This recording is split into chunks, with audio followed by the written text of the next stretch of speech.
So those are the popular tests that the doctor does. Everybody does those tests. Everybody, if you're listening to this, somebody's had an MRI or ultrasound because somebody saw something on a mammogram of their breast. So then they get a biopsy, then they get an MRI, then they get another biopsy, and they go on and on and on.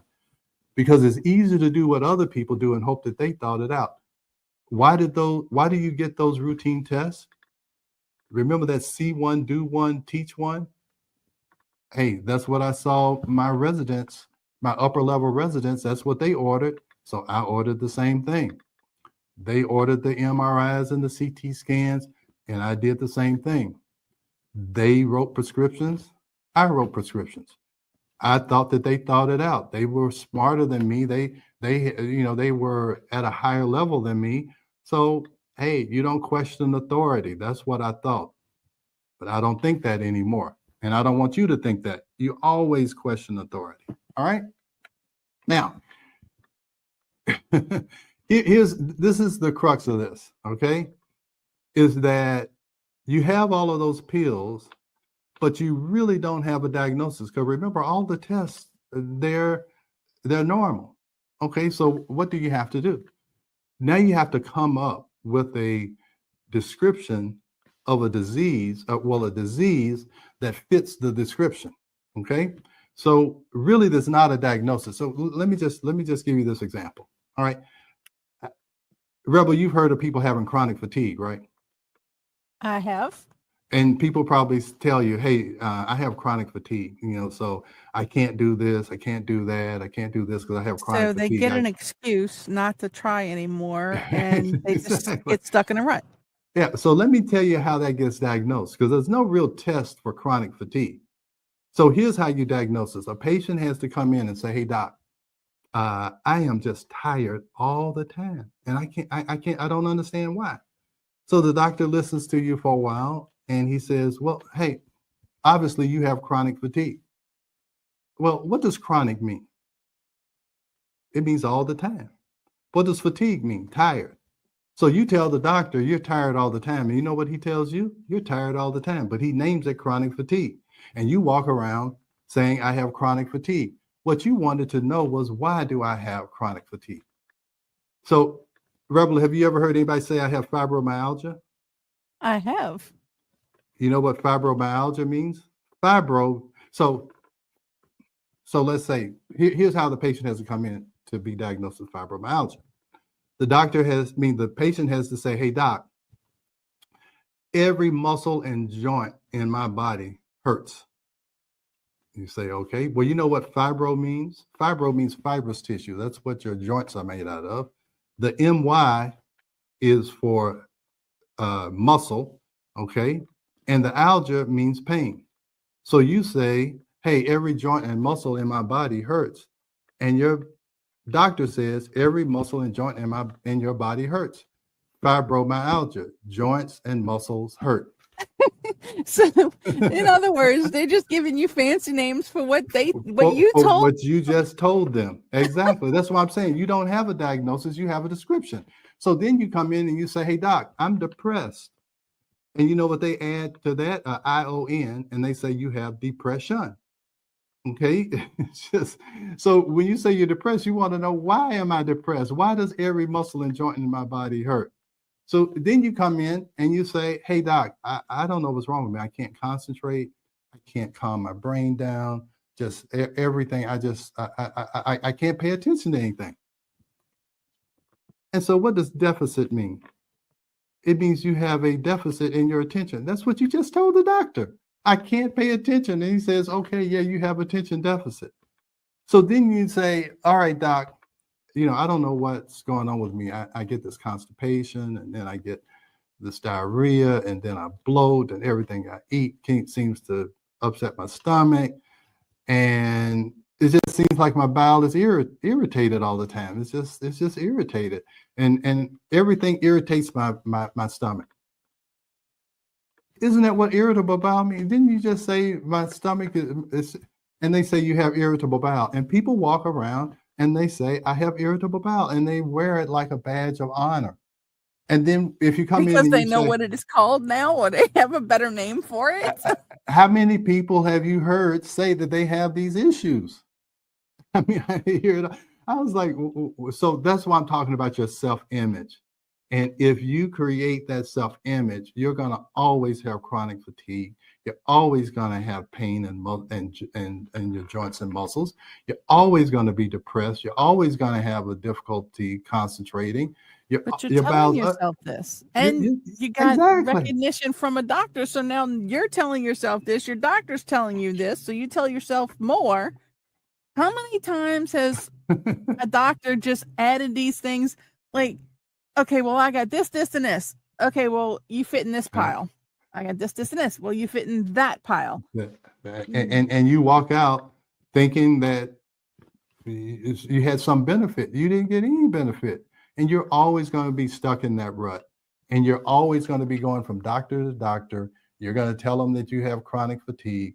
They're going to be familiar with that name. And then they're going to give you an antidepressant. They'll give you Adderall or whatever. Okay. So you want to get away from this. These are really not diagnoses. Okay. I'm going to tell you what your diagnosis is. Your diagnosis is stress. That's what it is. So how do I know this? I'm going to tell you, this is a study in 2002. If you look at the bottom, you'll see this is a study in 2002. This study changed, well, I remember I told you about that patient who told me about saliva testing. Well, that changed my life. And then this study changed my life because it says, now this is in 2002, and I'm going to give you the updated statistics on this. But 43% of all adults suffer stress-related adverse health effects. Now that's gone up since then. I'm going to show you those. But this is what caught me. 75 to 90% of all visits to primary care physicians are for stress-related complaints or disorders. That's higher now, but 75 to 90% is anytime somebody walks into your office, 75 to 90% of the time it's going to be stress-related. So I thought to myself, hey, I can be right 75 to 90% of the time if I focus on stress. So I decided I'm going to be a stress expert. Okay. And that changed the course of my life. And that's why we wrote a book called The Stress Connection. Stress has been linked to all the leading causes of death. So if I want to prevent death, then I need to be a stress expert. An estimated 1 million workers are absent each day with stress-related complaints. So this is causing a problem with our gross national product, with our productivity. Stress is responsible for more than 25 billion workdays lost annually. Now, look at that number. It's 25 billion. Let me show you the updated ones, okay? So now 62% of global adults, remember it was 42%, 62% of global adults report stress affecting daily life. Stress is linked to the major, we talked about that. High stress can reduce your life expectancy by 2.5 years. So you're going to die 2.5 years earlier if you don't deal with this stress problem. 1 million workers are absent daily, but remember it was $25 billion a year. Now it's $210 billion lost just due to stress-related disorders. Now, this is really, I won't say surprising, but it's really sad. 25% of Americans burn out by age 30. By age 30. So why are these kids committing suicide? Why are they on drugs? Why? Because we are stressing out our kids. Hey, look, when I grew up, you went to school, you did like an hour of homework, and then you went outside and played. Okay. I mean, we didn't have AP classes. We didn't have all these extracurricular. We went outside and we rode the bike and threw the football and all this stuff. Now kids are stressed from the day they're born. They got to get into the right kindergarten. They got to get into the right elementary school. They got to get into the right charter school. It's crazy. 25% are burnt out by 30. Now, I'm used to treating people who are burnt out by 50, but now it's 30. And we see kids in our office who they have to drop out of school because they're so stressed. These are these straight A students that are pushing. And by the time they get to the 10th or 11th grade, they are totally burnt out. And we can do that with cortisol saliva testing, and we see it, okay? So Gen Z and millennials report the highest work stress at age 25. 70% of Americans have financial anxiety, and I guarantee you that's gone up since all of these changes with the federal government, and I've seen those patients too. Only 14% of adults are in therapy, despite rising awareness. And common coping tools are music, hobbies, sleep, exercise, social connections, and they don't say here, but drugs. But I think that a lot of our drug epidemic, and especially in teenagers and these millennials, is because they have just grown up in stress, and so stress seems normal to them. And it's only so long you can deal with that stress before you want to escape. And that's the good ways to escape it is with music and hobbies and sleep and exercise. But then there's bad ways to escape this also. So if you haven't figured it out yet, stress will kill you. Okay, it'll kill you 2.5 years earlier. It can kill you with drug addiction. It can kill you with suicide. All of these things, stress will kill you. All right. So if you don't want to die early, if you don't want your body to continue to deteriorate because the root cause has not been treated, then you need to understand stress, and you need to do the 4 things I talk about. Is 1, get rid of the stress. Again, if it's, and we're going to talk about that after the commercial. We're going to do a commercial here in a minute. Is get rid of the stress, whatever it is, if it's a relationship, if it's a job, whatever. But then you also have to get rid of the stresses that you don't know about. All of the imbalances, the imbalance in your gut, the imbalance in your hormones, the imbalance in your emotions, all of those. So 1, get rid of the stress. 2, if you cannot get rid of the stress, you have a sick child, you have a job that you just have to have, then you have to change how you respond to the stress. All right. I had to change how I respond to the stress. I'm trying to do more of this type of stuff. So I had to take away the stress of having to constantly be at the office. I had to take an extra day off so that I could develop new things. All right.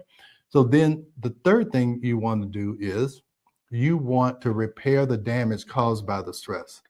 If the stress has damaged your gut, you need to repair it. If it's damaged your adrenal glands, you have to repair it. If it has damaged your cardiovascular system, you need to repair it. And then the 4th thing, you have to prepare for future stress, because you're going to have some more stress. Life will give you more stressors, and you have to be ready to change how you or respond differently to that stress, to not let it cause damage to your body.